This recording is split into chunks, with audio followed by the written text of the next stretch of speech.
Okay. All right, everyone. We're going to get started in just a minute. I see many of you are arriving now from all over the globe. This is so exciting. Thank you for taking time to be here with me today for this free online event. So let's go ahead and get started with BPD and relationship problems presented by emotionallysensitive.com. Okay, so just to make sure you're in the right place, I value your time, want to make sure that this is something that can potentially benefit you. Let's talk about what this webinar is about and who it's for. I'll do a little introduction about who I am, and then we'll get into the topic of BPD and relationship problems and an opportunity to do some questions and answers too if anything comes up that you'd like to ask. So this webinar is about relationship problems that you might have if you have borderline personality disorder, BPD traits, emotional sensitivity, or emotional dysregulation or a trauma history. So essentially, if you experience your emotions intensely, if they sometimes feel disproportionate to current events, or if your emotional intensity is causing problems in your romantic relationships, friendships, workplace, school, family, neighborhood, etc., then this is a potentially helpful session today because we're going to be talking about what causes us to sometimes struggle with emotion regulation and dealing with our emotions and having them come on so intensely compared to, say, other people who don't have that similar experience, and how we can begin to work on that and potentially, hopefully, over time, with consistent practice, begin to see real changes in our relationships, which are pretty much the most important thing on the planet to most people. Not necessarily just romantic relationships either, but having really close friendships or being truly close with family members, etc., etc. So let's go ahead and take a look here. I will add that it's very common that the romantic relationship is the primary concern for a lot of people when they are signing up for something like this. So I want to acknowledge those of you who are experiencing that as well. Okay, so who am I? My name is Debbie DeMarco Bennett, and I am a teacher of DBT skills here at emotionallysensitive.com. And I'm just going to go through the points here and maybe elaborate a little bit on some of them. I have a Bachelor of Science degree with a focus in behavioral science from NYIT. I have been teaching DBT skills here at DBT Path, emotionallysensitive.com for 6 years now. And I also have personal DBT skills training as I myself am in recovery from borderline personality disorder. So back in 2010, I was diagnosed with borderline as well as PTSD, or more specifically CPTSD, which is complex post-traumatic stress disorder. And I was referred to DBT locally in my community at that time, which was what ultimately changed and saved my life and set me on the path of creating the life that I want and now teaching these skills to people like you who want to learn them. And I no longer meet the criteria for a BPD diagnosis, which is totally possible and practically unheard of for a lot of mental health issues and mental illnesses, that you can actually do work that will restructure your brain, restructure your nervous system, and over time no longer meet the diagnostic criteria for something as serious as borderline personality disorder. So it is possible. My story is a living testimony of that. And so I had several years of personal DBT skills training before I went into it professionally. So I attended DBT groups and actually continued to attend them for several years into my professional training and studies as well, to keep myself on the path and keep myself engaged in the skills, which is now coming, of course, more easily because of how long I've been doing it. All right. And I'm an author of 2 traditionally published books on borderline personality disorder and DBT, and they're called Stronger Than BPD and the Stronger Than BPD Journal. The second one was co-written with Catherine Holt, which I'll tell you about in a moment. I'll tell you about her. And I also have 2 self-published titles, Healing from Borderline Personality Disorder, as well as Stop Sabotaging. It's a 30-day DBT challenge, that particular book. And all of those books were written under the name Debbie Corso. I took a pen name initially when I went into talking about my own personal story, just because of the sensitive nature and how private some of the things are that I have shared. But now I'm out there as my true name, Debbie DeMarco Bennett. But if you were looking for my books, you would look under Debbie Corso. I'm a professional life coach. I'm certified. And I have an interest in neuroscience and somatic studies, so I do engage in additional coursework to pursue those interests and to bring that knowledge to our class, which I'll tell you about our class later as well. I'm a researcher on the topic of ancestral intergenerational trauma and healing, which I'll also touch upon tonight in terms of how that's connected to emotion dysregulation. And I have a certification in early childhood development, which has really helped me to understand a lot of what's going on for many people who come to the classes that we have at emotionallysensitive.com, who have borderline personality disorder or BPD traits, emotional sensitivity, dysregulation, and so on, who have also had early trauma or childhood trauma, and how that impacts the brain, the nervous system, how we respond to things emotionally, etc. So that's a little bit about me from more of a professional perspective, and very briefly, so you can get a feel for who I am as a person. The picture just to the right of my profile pic is my husband and I. We got officially married last year. We just came up on our 1-year anniversary, wedding anniversary. And these are pictures of us being very active together. So you can see us dancing, rock climbing, doing some hula hoop dancing. You see me with my cat, Gray Bear, doing a head boop right there. And then my other orange kitty, Frankie. And so this is my family. And the reason I love showing these active pictures is one more thing I'll share with you about myself is that shortly after really truly feeling like I was in recovery from borderline personality disorder, no longer meeting that criteria, my life going really well, I was told I have multiple sclerosis, MS, and I received that diagnosis several years ago. And when I first received the diagnosis, of course, it was quite devastating.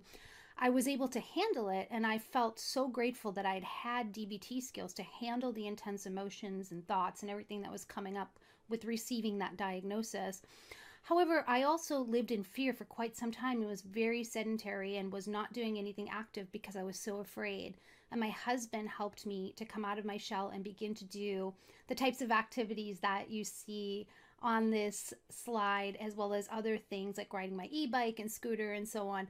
And so I wanted to share that as an encouragement, because I know a lot of us who have mental health issues or issues with emotions, oftentimes, unfortunately, and there's a possible reason for this scientifically, when we may be predisposed to certain conditions, and it's the environment that we're in, and including our thoughts and reactions and responses to things in that environment, that can determine whether those genes are expressed. And because I was in a pretty violent, unstable family home as a child and went into foster care after that in group homes, I was my nervous system was getting set up for certain things to happen. And oftentimes when we experience trauma, especially trauma that is before the age of 3, we will develop these chemicals that will go into our organs and then develop into illness later in life, is what some of the studies are showing now. It's actually pretty fascinating. So the reason I'm bringing this up is because many people who take this course also have a chronic physical condition. Usually it's an immune system issue, immunodeficiency, or something of that nature. And so it's interesting to see that science is starting to talk about this possible correlation between early traumatic experiences and developing these types of illnesses later in life. And these skills that are taught at emotionallysensitive.com and that we'll talk about a little bit tonight in this webinar are some of the things that have helped me to claim my life back, even in the face of all of the stuff that comes with a serious chronic illness. So I wanted to share that with you and share a little bit of an insight into who I am. So yeah, let's continue on. So it's not just me at emotionallysensitive.com, although it'll just be me tonight for this webinar, but I just wanted to introduce you to the team that makes all of this possible, which includes Catherine Holt, who is a licensed psychotherapist who takes a psychospiritual approach and is amazing. She co-facilitates the classes with me at emotionallysensitive.com.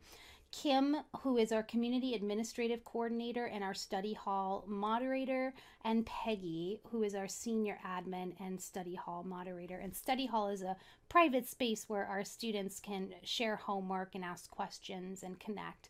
So thank you to the whole team, and I am ready to get us started here. All right. So the types, let's start out by talking about some of the types of relationships that can be affected if we have intense or dysregulated emotions.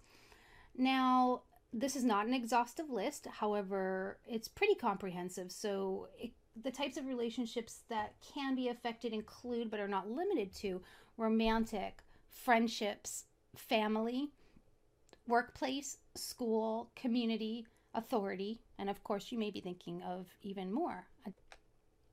And today what we're going to be talking about is these top two here because they are frequently talked about in our course. The rest of this list, these different relationships, are also discussed in our course, but as you can imagine, some of the primary concerns that people will come in with are issues around romantic relationships with their partner or with friendships.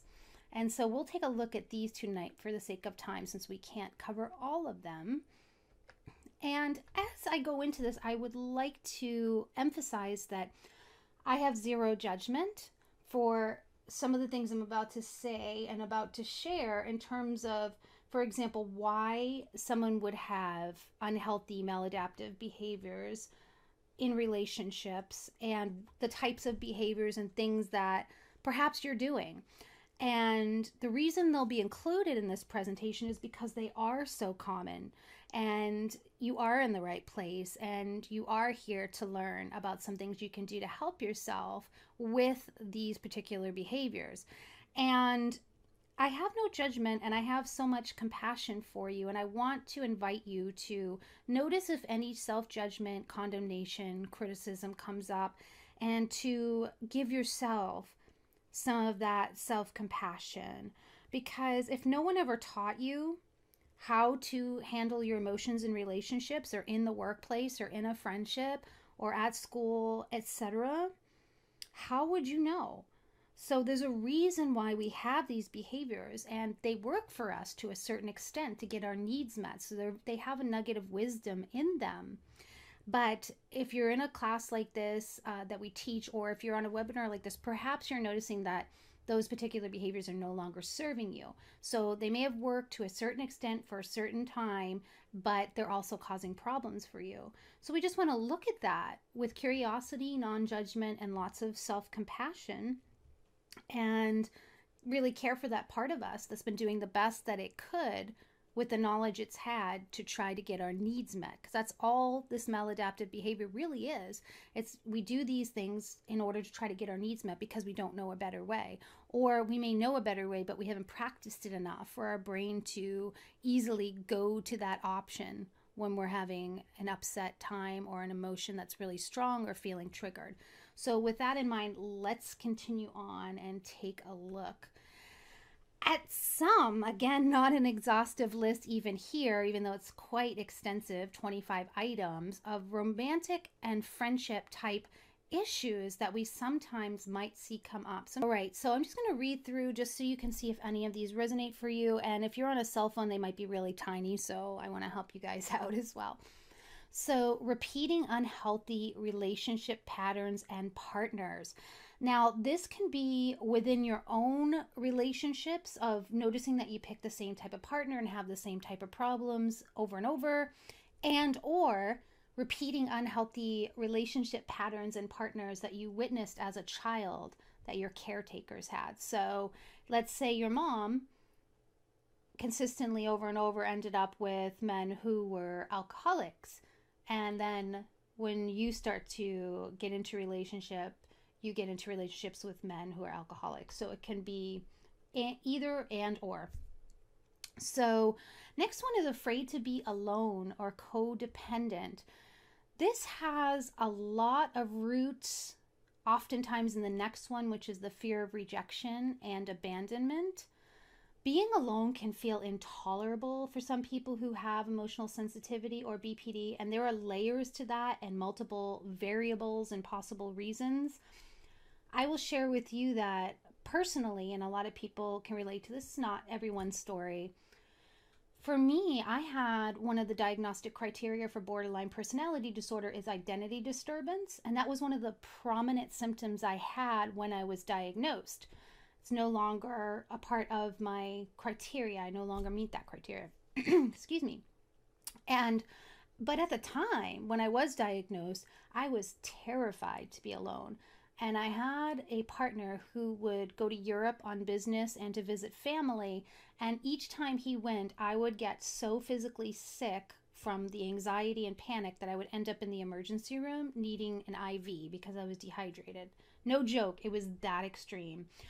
And so not everyone's story is quite that extreme about their fear of being alone, but it was for me because I was like a chameleon and I would behave in ways that I thought would please the person I was with at the time, whether it was my partner or a boss or a friend or a neighbor or a family member, which got really exhausting and is what led to my break that led me to the intensive outpatient program that where I got diagnosed with BPD. But just to share, that fear of rejection and abandonment and that fear of being alone can get us into some sticky situations and keep us in relationships that really don't feel healthy or that we really know aren't healthy because we're just afraid of being alone, which I was terrified. So I totally get it.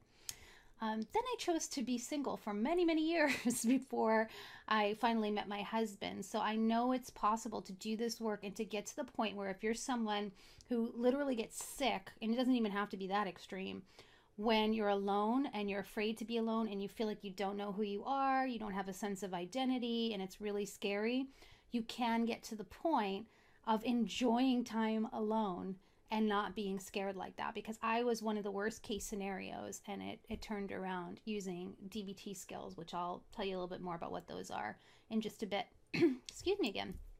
Okay, next, let's look at trouble with being assertive or too demanding. So these are two ends of the spectrum, right? So if we hold things in and don't ask for our needs to be met, that can cause problems in relationships, both romantic and friendship. And if we're too aggressive, if we are too demanding, we can also push people away or cause damage to a relationship. So that's a place to look as well.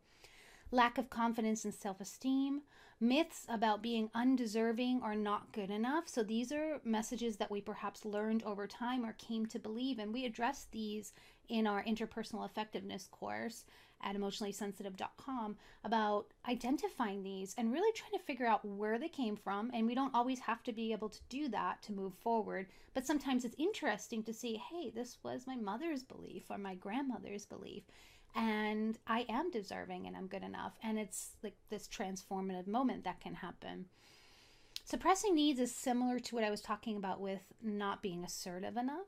Volatile, emotionally intense, abusive, perhaps that there's this presence that feels this way in your relationships, and it could be that you are acknowledging that you're generating most of this or the other person is generating it, or maybe it's in equal parts. Trouble being honest, and again, if this is resonating for you, it's not about judging you. It's not about saying you're a bad person if you have trouble being honest in relationships, because again, we learn to interact in relationships and communicate in ways to get our needs met that we may no longer need to do. And that's why we would want to learn a new method, a new way to approach relationships, right? So one of the ways that sometimes we can have trouble being honest is not necessarily lying, although that's one of the ways, but it can also be exaggeration. So feeling like we need to exaggerate the intensity or how bad something is in order to trust and believe that someone is going to show up and help us or respond to us, that is a common thing with people who are emotionally sensitive. Learning to, basically trust that you can get your needs met without having to go there. Sabotaging relationships that could be healthy, trouble trusting, jealousy. That's a big one in romantic and friendship relationships, that people want to learn, how do I move past the jealousy that is really causing me to sabotage my relationships? Trouble creating and enforcing boundaries, don't know how to get our needs met, which is part of all of these. Unrealistic expectations of others and ourselves and of relationships in general. We might have an issue with disconnecting or dissociating, so we're checking out and not fully present in the relationships. Reading minds, which is when we think we know the intentions of another person or what they're feeling or what they're thinking, and we really can't know that. And what happens is we often, as emotionally sensitive people, can fall into the trap of having that strong emotion, having that compelling thought about what that other person must be thinking. Oh, they're going to leave me. Oh, he doesn't love me anymore. Oh, she doesn't care about me anymore. And the problem is we don't see it for what it is, which is a thought, and go to automatically believing it. And then our body starts responding, our emotions start responding, and then we start behaving as if it's real. And then we unfortunately sometimes create a self-fulfilling prophecy and push that other person away. So that's another example. We can be really sensitive to criticism and feedback. It can feel like a dagger. So we talk about that in interpersonal effectiveness and throughout the modules, actually. How do we cope in that moment when someone's just trying to give us constructive criticism, but our automatic reaction is that this is a threat? And a lot of times that comes from childhood, with being expected to be perfect and there being terrible consequences if that doesn't happen. And that's not always the case, but it's pretty common. Social anxiety can cause difficulty in romantic relationships and friendships, of course, and a previous history of bullying or exclusion where you were victimized in that way, and then that mentality and those experiences are carried over and are playing out in current day relationships. And then mood-based shifts on keeping plans, which we hear about more on the friendship side, which is you want to have friendships, you want to have relationships, you want to have connections, and you make plans. And then the day comes and you feel too anxious, or you feel too depressed, or you feel too this or that, and you just send a text and cancel it. But over time, that erodes or can erode relationships. And so how do we show up and keep our word despite our mood, if our mood shifts? And yeah, so this is a sampling of some of the ways that emotional sensitivity or dysregulation can show up in the context of relationships, specifically romantic and friendship. So let's continue on. All right, so this next one is about the sources of problems in relationships. Again, none of these lists are exhaustive, but what we're doing is using the most common ones that we hear about in our courses from our students. So starting with trauma, yours and intergenerational. So what do we mean by this? So we have trauma, some of us, or many of us, I would imagine, that we experienced in childhood, perhaps in adulthood.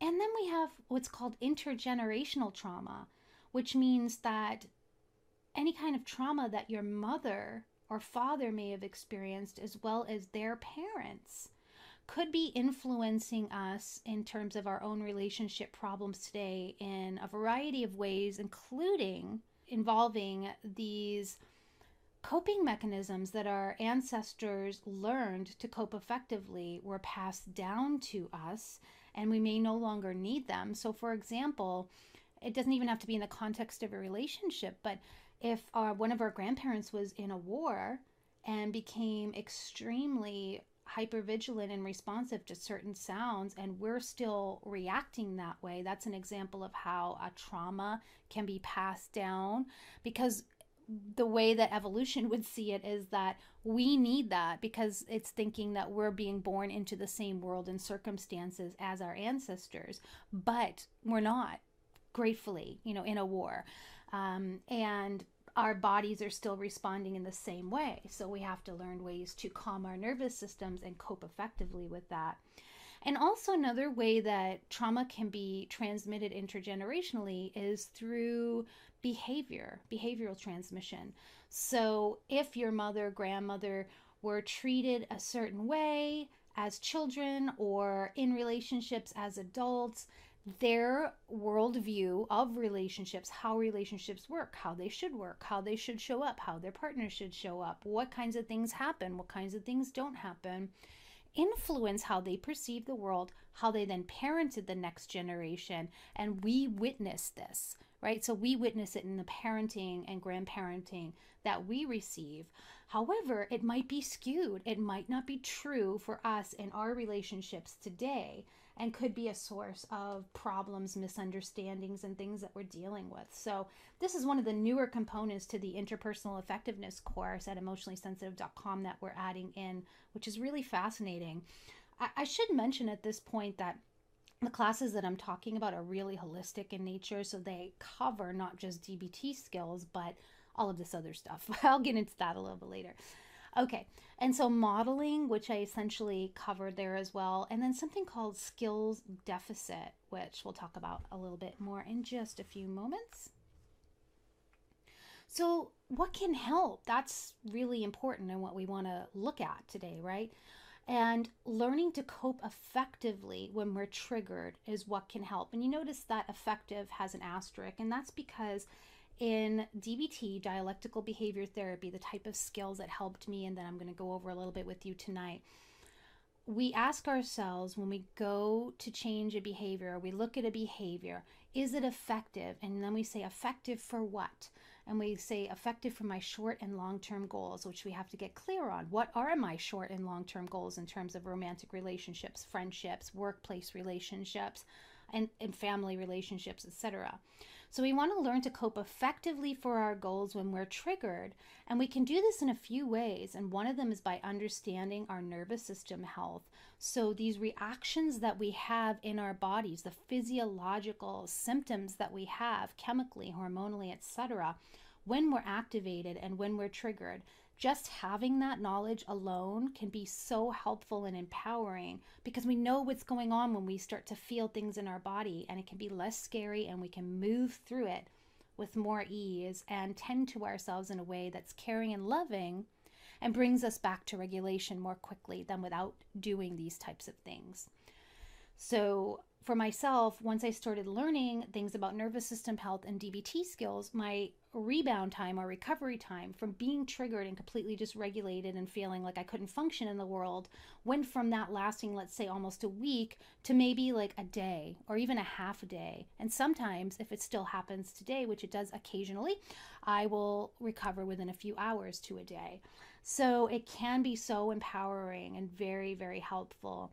And somatics is the experience, it's tied into this nervous system health, of noticing what's going on in our bodies with body sensations and connecting that to the emotional experiences that we're having.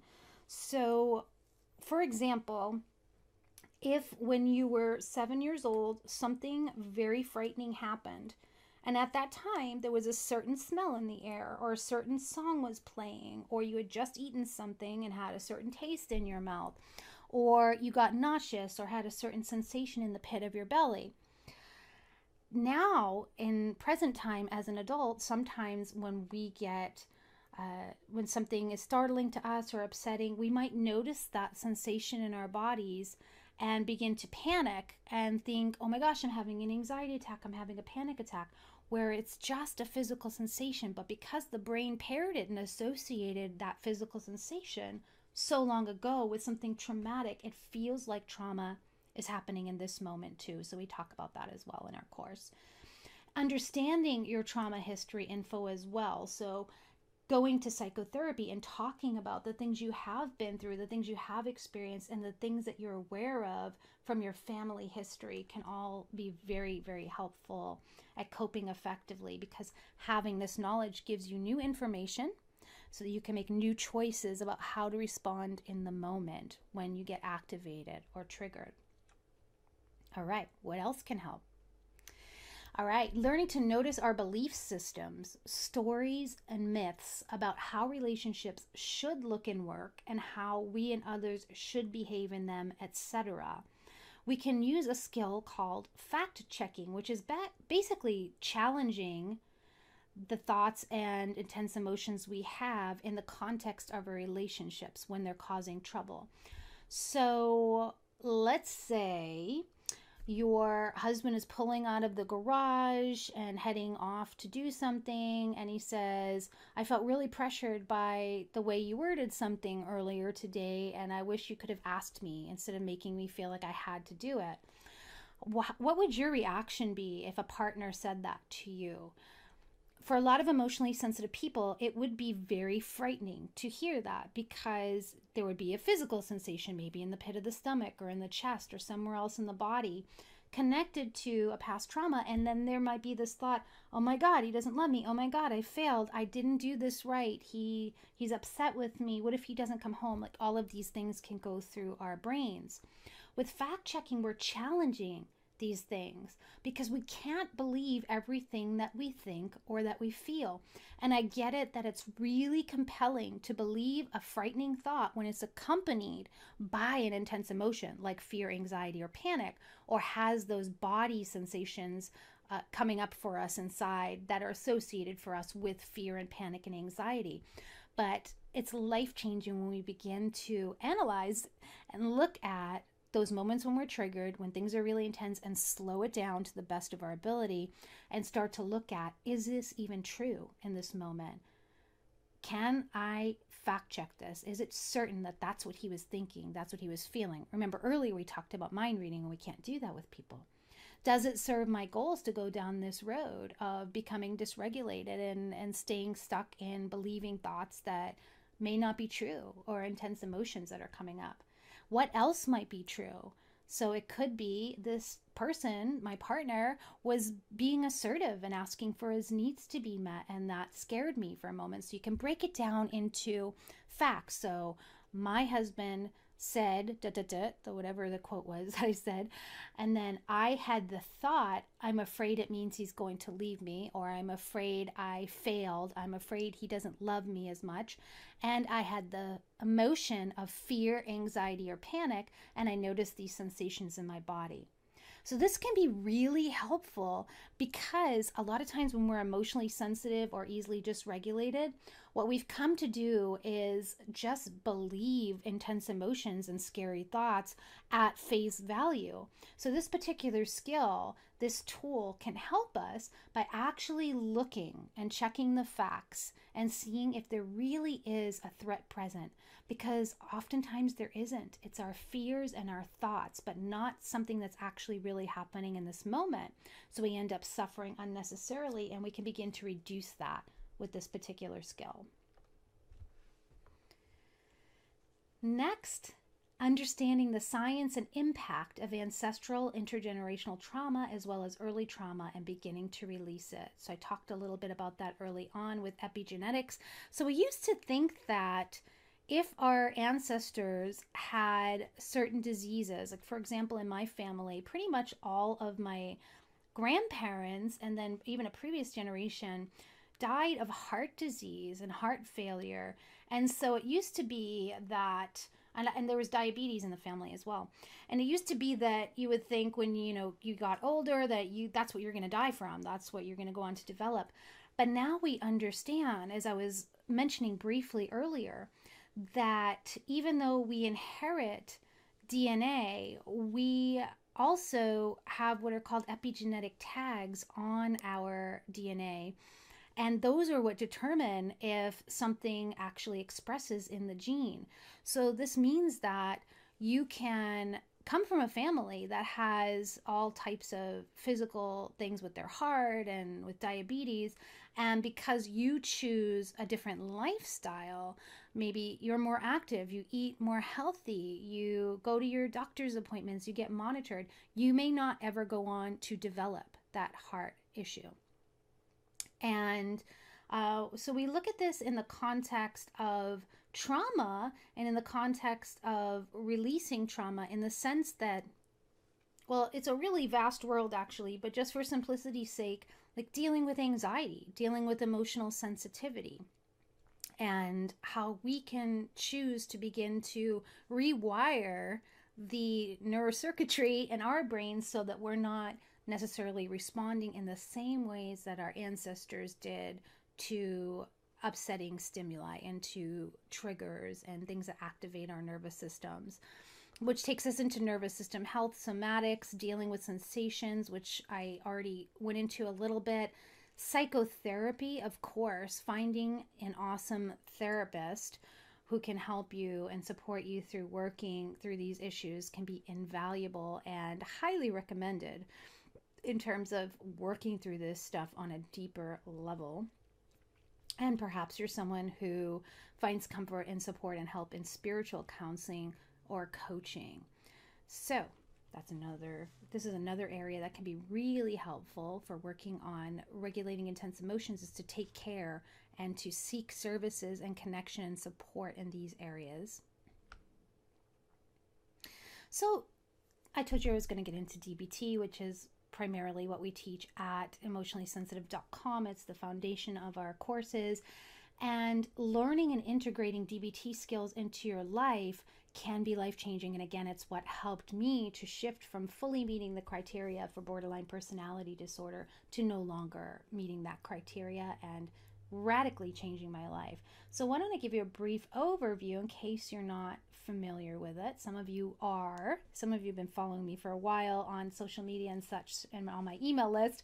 So you know a little bit about DBT, but let's just go back to basics for a moment for those who may not be familiar with it or have not heard of it before. So DBT is dialectical behavior therapy, and it's a fusion, interestingly, of cognitive behavior therapy, which is changing our thoughts and challenging our thoughts and working with cognition, which is our thoughts, and Zen Buddhism. And Dr. Marsha Linehan fused these two practices together and created dialectical behavior therapy, which is used in a variety of settings and has been secularized so that it's not potentially an issue for people who don't want to invite certain aspects of spirituality into their lives. So you get to take what works for you and leave what doesn't. But it's basically this balance of acceptance and change as illustrated on the screen. So change is something that's emphasized and pushed and done a lot in CBT, cognitive behavioral therapy, and acceptance is a concept that's really, really rooted in mindfulness and in Zen Buddhism. And so instead of just focusing on change like we would in cognitive behavioral therapy, essentially in CBT, the skills that we learn in DBT balance accepting things the way they are and then going from that place to make a change. And paradoxically, it really does take acceptance before we can change anything. We have to acknowledge and accept something. So even someone, for example, who wants to change their drinking habits, let's say you realize you have a problem with drinking, you have to accept that you have a problem with drinking before you can change it. If you're in non-acceptance, you're not going to get to the point of changing, right? So DBT takes that into consideration, and there's this balance and this working of going through accepting and changing throughout the whole process. All right. Okay. So the first item on here I mentioned earlier and said I would get into is skills deficit. And it might sound a little insulting, but what it essentially means is not insulting at all. It's actually a place where we can have true compassion for ourselves and anyone we care about and love who is borderline or who has BPD traits. So it means that we didn't receive these skills. We didn't learn these skills or have them modeled for us or taught to us, or for some reason didn't retain them. Maybe it was a unstable environment as children to cope with our emotions. And so that's where the deficit comes in. We're saying people that have BPD or BPD traits or emotional sensitivity or dysregulation are not flawed. There's not something wrong with them inherently. It's that they didn't receive these skills. So how are they supposed to know how to cope and how to deal? So that's part of the philosophy of DBT, is that if you're coming to a DBT skills course, it's because you're needing these skills and you need to learn them as an adult, which beautifully is totally possible and life-changing for many people. DBT is divided into modules. Mindfulness is the foundation and basis of all of it. And a lot of programs will have a separate module on mindfulness, but we find it so important at emotionallysensitive.com that we actually, instead of separating it out, do mindfulness at the beginning and throughout all of the other modules, which include distress tolerance, emotion regulation, and interpersonal effectiveness skills, which is starting on Monday. So going back to what can help in terms of DBT, learning and integrating these skills into your life can be life-changing because you're choosing something different. So whatever you have been doing that's only been partially working or not working at all is ingrained. There are neural pathways that are deep because these are the behaviors we've been choosing over and over again. And so our brain goes for the lowest hanging fruit. And when we get triggered, when we get activated, the first thing we want to do is the quickest way to relief, the quickest way to feel better, right? So sometimes that looks like cutting, sometimes that looks like overspending or eating or having sex or whatever it might be for you. It could be quitting a job, just whatever it is to get that stress out quickly and get away and to feel better is often the type of maladaptive behaviors we're talking about. When we begin to learn DBT skills and integrate them, we are offering our brain another option. So in that moment, to get from A to B, we don't necessarily have to go to A.1, which is cutting or doing whatever that activity is. We can now do A2, DBT skill, to get from A to B. And the more we do that, the more we practice it, the easier it becomes to continue to make that choice. And it can be really hard and really challenging in the beginning because think about it. You've been doing something a certain way for so long, it just becomes almost like an automatic reflex. So we really have to slow it down. And the mindfulness does really come in and play a big part of that, as well as the cognitive behavioral skills of making a different choice over and over and over again until it becomes easier, which is totally possible.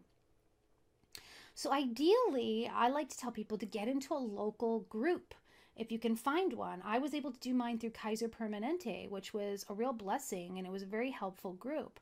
However, what I began to see as I was online and blogging and putting my stuff out into the world were a lot of people saying that there were these common obstacles to getting into an actual live in-person group in their community. One of them being that it's cost prohibitive, just way too expensive for them to afford, and their insurance sometimes covered it, sometimes didn't. Long waiting lists, a year, 2 years, 3 years, I heard for some places. And sometimes they're not close by. So this was the case for me. It was a 45-minute commute each way. And social anxiety, maybe you're not ready to sit in a group with people and do this work yet.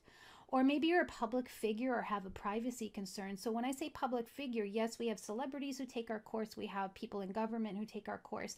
But we also have people in the community who are teachers or police officers or attorneys or otherwise are some type of public figure in their community, and they have privacy concerns and don't want to come and speak about these types of things in an in-person group.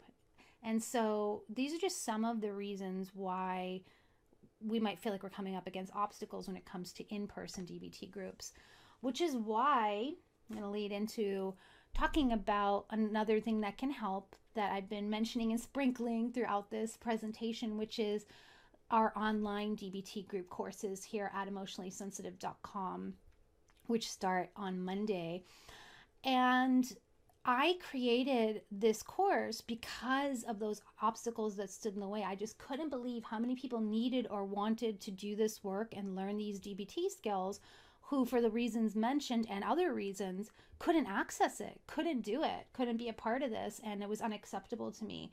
So I started teaching this online, and I co-facilitate these courses with Catherine, the licensed therapist I introduced you to at the beginning.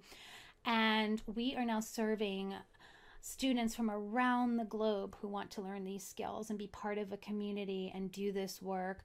And it's a holistic online DBT informed course. So we provide DBT skills education and practice, weekly homework with personalized feedback, which I feel that is essential and really important, because if you don't know if you're applying the skills correctly and you're not having the progress that you're hoping for, it makes sense when someone can come along and say, okay, well, this isn't exactly how the skill was intended to be applied, so let me help you. Let's tweak this, let's shift this.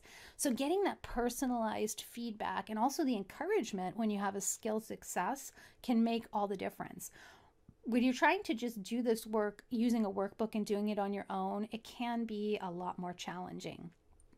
Okay, we also go over nervous system health and recalibration techniques, somatics, and as I mentioned, we're bringing in more on the ancestral and intergenerational trauma. And we talk about common issues in relationships of all types. So, not just romantic and friendship, but anywhere that you can imagine having a relationship and having a relationship problem, we can address that. So, we also cover all of these issues that we talked about in the context of romantic and friendship relationships. And then again, family, workplace, school, community, authority, and other types of relationships that may be applicable to you. And the thing about the weekly homework with the personalized feedback is that you get to take the assignment and tailor it to a way that it's meaningful in your life. So you can put in specific examples and get feedback on how to work through a particular issue or how to apply the skills in a particular relationship with a very specific scenario going on. So if you're interested, please do join us. There's still time to sign up at emotionallysensitive.com to join us for interpersonal effectiveness, to learn even more skills, learn more in-depth information about the things I began to go over with you today. And I hope to see you in class. And until then, I just want to acknowledge there have been so many awesome questions. I see them popping up as I'm as I'm here doing this, and I want to begin to address them. So I'm going to start scanning the questions, because a lot of times by the time I get to this point, a lot of the questions have been answered, right? So you ask something early on and then I end up addressing it. So I'm going to look and see if there's something I haven't addressed, and I want to invite you now to continue to put questions in the Q&A box right now of anything I haven't addressed, or that you want more information on, or that you want me to expand upon, or you have additional questions about. Let's do this.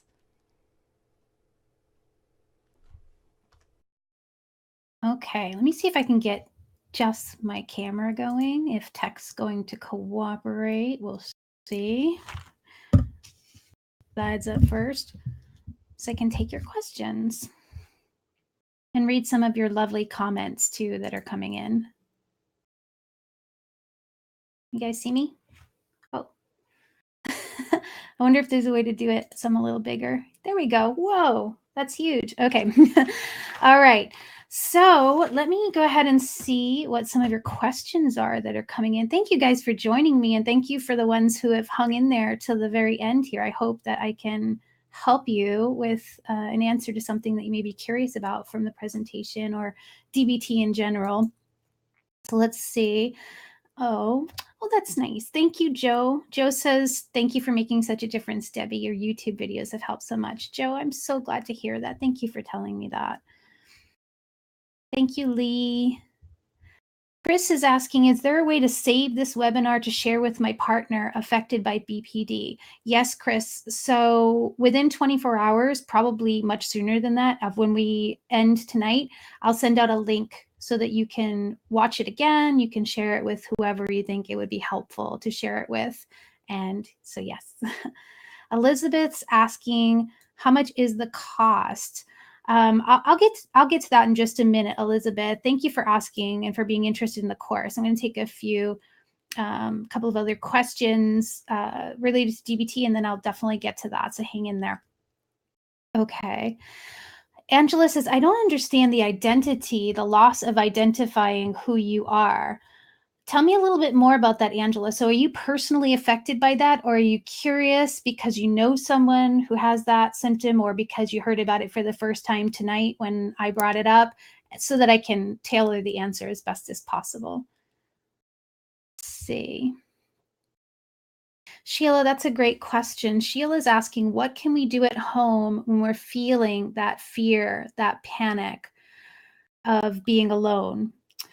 And there are several things that you can do. And one of the things we want to keep in mind is this recurring theme that I've talked about tonight of nurturing our nervous systems, because what's happening more or less when we're going into those panic and anxiety states when we are alone, whether it's because of a recent breakup, whether it's because someone's traveling, whether it's because we've been single for a while, is that our nervous systems are getting activated. Something within us is telling our brains and nervous systems that there's danger, there's imminent danger, and we're getting freaked out. And or you might also suffer from the identity disturbance that I talked about earlier, where being alone is connected to some type of trauma, or it's connected to not knowing who you are and panicking because you don't have someone to mimic or someone to behave in a way that you're pleasing them. I hope that makes sense, because for me, what it looked like is I had a partner, a boyfriend, and when he was around, I felt safe because I would be constantly trying to do things to please him and make him happy, and then kind of checking and getting feedback and seeing if that was working, and I felt safe. When he wasn't around, I didn't know what to do or how to behave or how to act. So um, that kind of goes into Angela's question about identity. Angela, I'm not sure if that helps to answer your question a little bit more as well.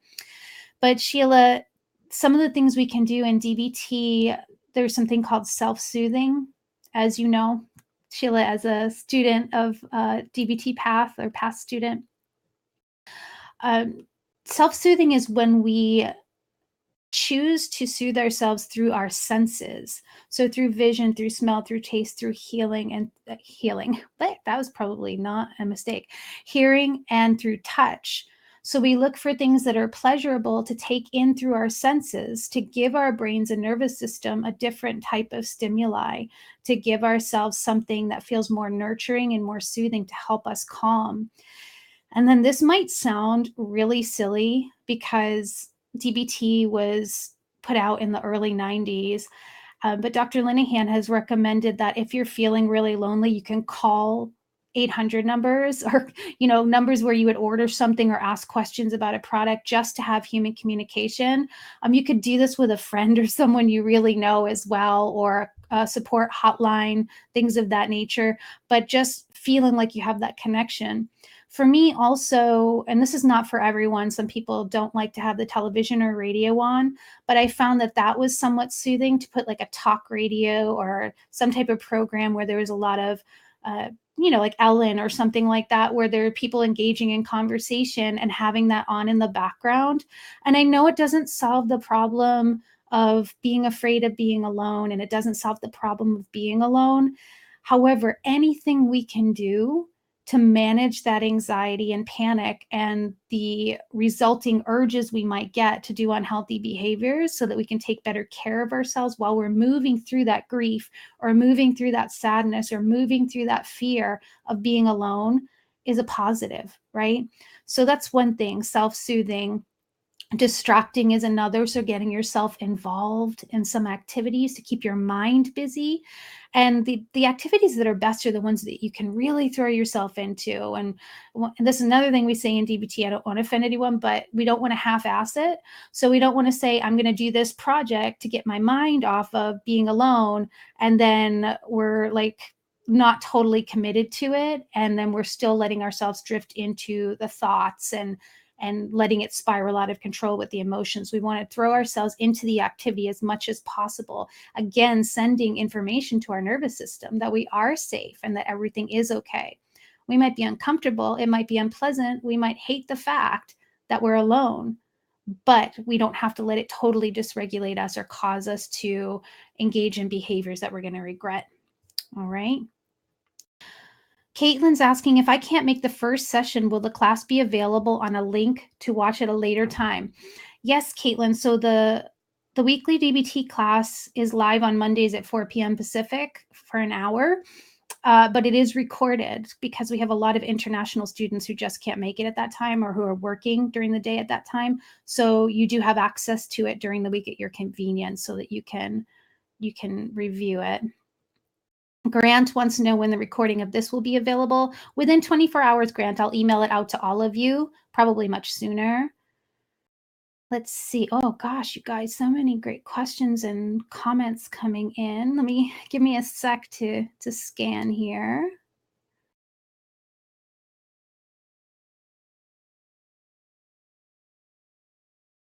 Okay, so Debbie, hi Debbie, fellow Debbie, is asking, I appreciate this video loads. So I was wondering, can this DBT course alone help with BPD? Here in South Yorkshire, England, therapy is very, very, very limited. The funding is shockingly bad. I honestly just want to get better, and this DBT course is really my only hope. Also, is it common for someone with borderline to experience extreme fatigue when they can't face getting out of bed and dressed? Is it common to get so angry because you have to go out and it stops you from going? Great questions, Debbie. So I'm going to refer you to look at after this webinar to go to emotionallysensitive.com and click on reviews so that you can watch the video testimonials of students, some of which are in that very same situation where this is the only resource they have and this is the only resource they can afford, and what it has done for their lives, and see if anything resonates as far as what they say. Look at all of the things that are offered to see if it will feel supportive to you and give it a try. I'm hoping that it will be a source of help to you, that helps you grow in your confidence around your emotions and starting to recalibrate and re-regulate your nervous system. So I hope that that is true for you if you choose to sign up, Debbie. And one of the reasons why there are so many possible reasons, but one of the reasons why we can get extreme fatigue if we're someone who has BPD is think about all the energy that we're exerting when we have intense emotions. It takes a toll on us. And in the class, we also get into nervous system, neurobiology, the anatomy of the nervous system, in terms of what happens when I get triggered, what happens when I get emotionally activated, and why sometimes when I logically know I'm okay, like I've gotten over it, I know I'm safe, I've just had this big panic attack, this anxiety attack, why is my body still responding with a fast heart rate, sweaty palms, nauseousness, lack of appetite, diarrhea, all this stuff? And I'm not a doctor, so please talk to your physician if you have any symptoms like this. I'm just sharing what I know from my own personal experience, as well as working with hundreds of people who have BPD traits and emotional sensitivity who experience this, and my own studies, that our nervous system gets activated, our sympathetic nervous system, and that's when we get all of those reactions inside our body. And then we can logically know that everything's okay and that we're fine, but then the sympathetic nervous system takes a lot longer to come on board. And that's the part of the nervous system that starts to regulate things back to normal with the heart rate and digestion, etc. So that is common, extreme fatigue. And among our students, they often share that. And having an emotion like anger and being angry that you have to do something and it stops you from doing it, the second part, yes, that's the mood-based decisions that we were talking about earlier, and it's a challenge that a lot of people with BPD and emotional sensitivity struggle with, and that we address and work with you on in the course. So I want to make sure I'm very aware of the time, and there are so many questions coming in. I told Elizabeth I would share with her the cost information. So let me put that up really quickly. Oh, the questions were blocking my camera. I didn't realize there was such a delay between my mouth moving and the words I'm saying. Okay, let's see here. Okay, I'm not sure if you guys can see that. Let me see if I close my camera, if it helps. I know that's kind of tiny, so I will read it off to you. So the program is 9 months in length to complete all 3 modules, including the mindfulness component that is weaved throughout. And it does there are price breaks if you pay in advance. So if you pay in advance 9 months for the whole program, it's $797 US dollars, and that saves you $202 US dollars for the program. If you pay 3 months at a time, it's $299 every 3 months, and that saves you $34 every 3 months. And then we also have a pay on month-to-month sliding scale, which is often our most popular for people who aren't quite sure and they want to test it, or if budget is an issue, and that starts at $111 a month for those of you who want to go month to month. So I just wanted to make sure I address that. And I want to put this up for you guys to check out as well. And I'll come back on the camera in a sec. That this class is ideal for you if boundaries are a blur and you get very triggered when others violate yours. You aren't sure how to set healthy ones and get them respected. You get told that you're pushing other people's boundaries. It sometimes costs you the relationship. You're empathic and you take on other people's emotions. And you can read through the rest if you'd like while I'm looking at questions. But basically, emotions are impacting your relationships in life. And there are some examples. You have an identity crisis, or geeking out on science lights you up and you want to learn more about some of the things I brought up and additional information. So let me see. Questions keep coming in. So before I'll answer a couple more questions and I'll let you guys go. I realize it's been an hour. But what you can do is go to the Facebook event page, and I'll send you all the link to that as well with the recording. If you have any additional questions that I haven't answered or haven't gotten to yet, you can post them there and I can respond to you on there as well. So let me just see if there's anything else. You're welcome, Chris. Yep, Kim, who you met on the team page, she wanted me to mention that we have study hall, which is this private area. We used to use a Facebook group to discuss homework and questions, but for privacy concerns and a lot of us just not wanting to be on social media very much, we migrated over to a private moderated forum that's moderated by myself, Catherine Holt, who's a therapist, Kim and Peggy, who you met earlier on. And that's where we share our homework, get feedback, ask questions, engage in community discussions, get announcements, all that sort of thing.